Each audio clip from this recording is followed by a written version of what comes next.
Hello everybody and welcome to another episode of the Black and White United Show. I'm your host Andreas. Thank you so much for tuning in with me this evening. In today's video, it's a bit of a different one. We're going to review our 6-point loss to the Gold Coast. It happened on Friday night at People First Stadium. Roll the intro. 0, 1. Let's get started.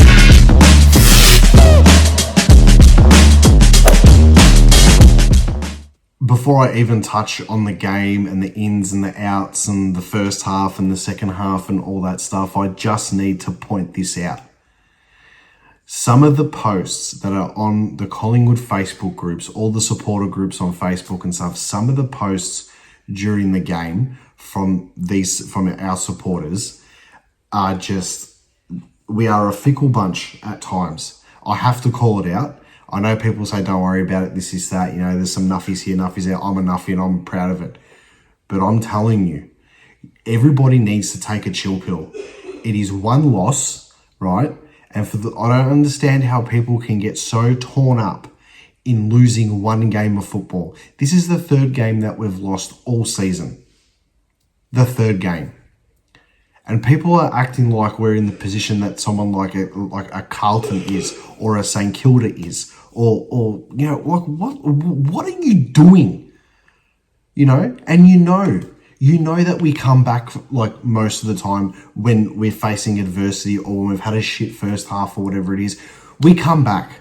That's just the way that we do it. We apply pressure. So before you get all your finger triggers and all this type of shit, just take a fucking chill pill. Seriously, we lost one game. That's my rant on that. Everybody just zen and let me get into the actual shit that I need to speak about. So there was a couple of things that I wasn't really 100% sure about. Well, one really, and that was the omission of Lipinski. I understand the omission of Myercheck because let's be real, he is a bit older. He tends to be that crash and bash forward. So if we can afford to rest him as much as possible, then I'm all for it regardless. And that, you know what? It's probably better for players like McStay who didn't have a great night, let's be real. But like someone like a Tim Membry, it brings him into the game a hell of a lot more. And I will say this to everybody who thinks that Mason Cox, you know, really isn't in our best side or whatever it is. Okay, I respect everybody's opinion, but he had a great game against Gold Coast. He didn't get a kick. But how many marks did he take? How many times did he take a mark and hand pass it off? I mean, there was times where he was crashing the packs, picking it up and dishing it off. Not only that, he outmarked Mac Andrew, who's, you know, the $1 million man or whatever. Who is a good player, let's be real, but he outmarked him. He outbodied him in a hell of a lot of contests. And I just think that, you know what? There are some games where Mason Cox fits our structure perfectly. Obviously, it depends on the opposition. But people need to start taking it a little bit easy on him. He's performing in the twos. He came in against Gold Coast, who, and let me just say, before I get to the other stuff, credit where credit is due. Gold Coast, if they get a home final, let me tell you this. If Gold Coast finish 5th, I don't think they'll finish top 4, but if they finish 5th, they are going to get a home final. If they finish 6th, they are going to get a home final. They have already beaten Bulldogs. They have beaten Hawthorn. They have beaten us now. These guys, I'm sorry, but maybe not this year, but in the next couple of years, they're going to be legit. Let's be real about that. They get a home final this year, which I think they will. I don't think they're going to lose that home final.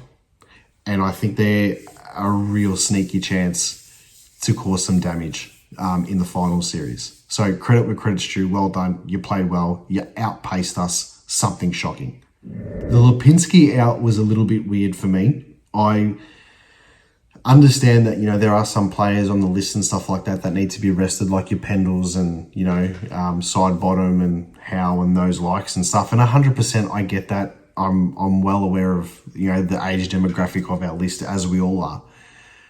But someone like Pat Lipinski, unless he was sick, which I haven't done my full research, so I apologize. Unless he was sick or he has got a niggling injury, managing someone like Pat Lipinski at his age and the form he's in, I don't think was the right move. As I said before, Gold Coast were really fast and they were off the mark straight away. That first half was probably some of the best football that's been played against us in a long time. Did remind me a little bit of the North Melbourne game though last season, where North got, so far in front where they were just looking like absolute world beaters. But Gold Coast had a little bit more hardness and pizzazz about the way they were playing, and their setup was absolutely fantastic. Taking someone out like Lipinski and managing him and resting him for this game, I don't think was the right move. But nevertheless, this game we lost again off our own boot. Our goal kicking, which I'm going to get to a bit later on, but our goal kicking was woeful in this game. Another thing that it was evident to see is that when you play against sides that are really quick, when you play against sides that are very determined and skillful, and when you play against sides that have something to play for, apart from adversity like they did against Carlton, I think Tom Mitchell was a little bit exposed throughout this game. Some people might not agree with me, and that's fine. We're all entitled to our own opinions and stuff, and believe me, I respect everybody's opinion apart from the nuffies on those Facebook groups. They were posting the rubbish that I said before.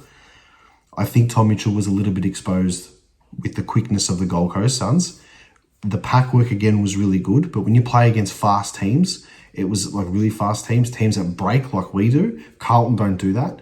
I was a bit, I'm not 100% sure about Tom Mitchell now. I thought Ned Long suited the game a little bit more. So now that we've seen one game with Tom Mitchell, the way he's played against Carlton, and then we've seen what happened against Gold Coast, it can be very interesting to see what happens against Freo next week, but we'll wait for our preview for that one there. My last point before we move to the actual game, and we just touch on that really quickly, Scott Pendlebury can never be a sub again. If Pendlebury plays that full game, we win. If our goal kicking was better, we win. If the Jamie Elliott goal wasn't touched, we'd probably draw. Who knows, okay? But Pendles is too good to be a sub. You can sub him out if there's an injury or structural changes or whatever, if he's not having a great game. But subbing him at the start of the game and seeing the impact that he made was too little too late. I mean, 17 disposals in the second half, and just the dominance that he did throughout the second half, we needed that straight away. That's just my personal opinion. Scott Pendlebury, you can't start as a sub anymore. If you want to be managed, I'd rather you just take the week off. Anyway.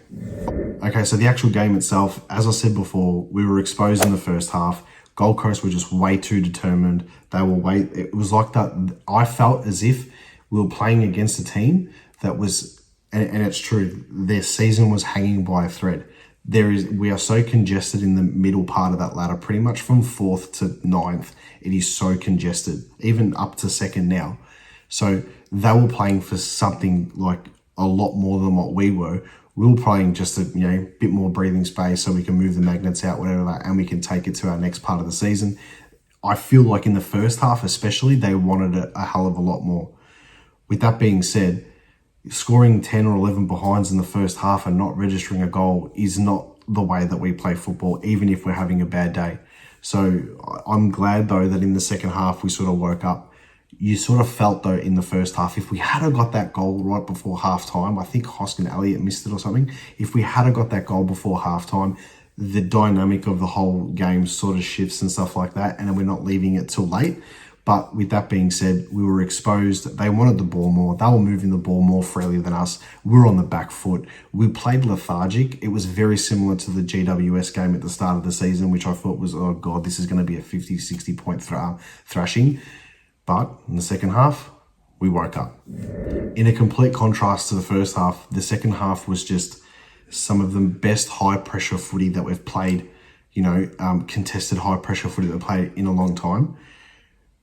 The third quarter, I just felt as if we just had to, if it got more than 27 points, which I think it was 27 points was the highest in the third quarter. If it got more, the margin got out more than that, I didn't think we had a chance. But our numbers around the pack, our pressure was just absolutely elite. Once Membry kicked that goal, it was just a one-way street for us.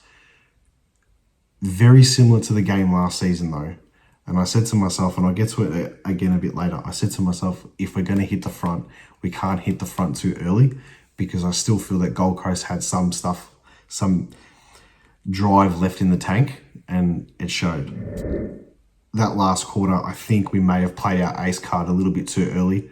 Josh Dacos in the midfield is a no-brainer now. That last quarter that he did, I mean, if we had a won, I think this would have gone down in history as one of the best single-handed last quarter performances ever by a player if we had a won. People are already saying that now, considering the fact that, we were, in the position that we were, but we didn't win the game. The fact that if we had won the game, I think this would have made more headlines than it already has. Nevertheless, again, our kicking in front of goal, McStay, you're right in front of goal. You've taken that mark. You got to kick it. And then probably like that tackle where Crispy got the ball, he had the opportunity to hand pass it off to Jamie Elliott and he got tackled. We had all the momentum there and it didn't happen. We got in front, fantastic. Elliott, that last quarter was sensational. We had the opportunity to obviously seal the deal. But then Noah Anderson, I mean, the class that he showed in the final 2 minutes of that game, and then when he kicked that goal was just absolutely brilliant. And you just knew that even when we hit the front, you have to manage it now. And I don't think we were able to manage it because we spent all our energy trying to obviously hit the front. Nevertheless, the result shouldn't turn Collingwood fans off or put a damper on the way things are. The 3 losses that we've had this season, in only one game, we've been pumped. And it was one of those anomaly games. So GWS wasn't our day. We got beaten by the better side. Geelong, we could have won it with a kick after the siren. Whatever, we didn't. We still played okay most of the day. Gold Coast, we only rocked up for 2 quarters. Rock up for 3 quarters against them, and we win. We are not in a bad position. Look at the players that we need to come back. You've still got DeGoey to come back. You've still got McCreary. Schultz has only just come back in, right? Howe's now out injured, but he'll come back later on towards the finals as well. You're going to get a great mix. Bobby Hill, who was training at the club now, again. There's things that are going to click, and they're going to click at the right time. We're not going to win every game now leading up into the finals. We're going to have moments. We're going to have moments where we shit the bed. The team is human. This is a call out to all the Collingwood supporters that watch my videos and that watch all other content creator videos and that go every week and they're passionate and love the club. Fantastic. Just take a breath. We lost the game. We probably should have won it. We probably should have got pumped by more. Who cares? We move on to the next. We're sitting 6 points clear on top of the ladder as it stands at the moment. If you had told us at the start of the season you lose to Gold Coast in this round 17, 18 or whatever it is, but you're sitting 6 points clear on top of the ladder, do you really think we'd be arguing it? Anyway, that's my little rant. It's just, we've got to just not get too worked up about it. If we lose 3-4 games in a row, okay, then you can obviously start saying what's going on, blah, blah, blah. We've lost 1 game. It's our first loss in 9 weeks, 8 weeks, whatever. Come on. Anyway, make sure you drop a comment. Make sure you call it as you see it. And as always, go the Pies.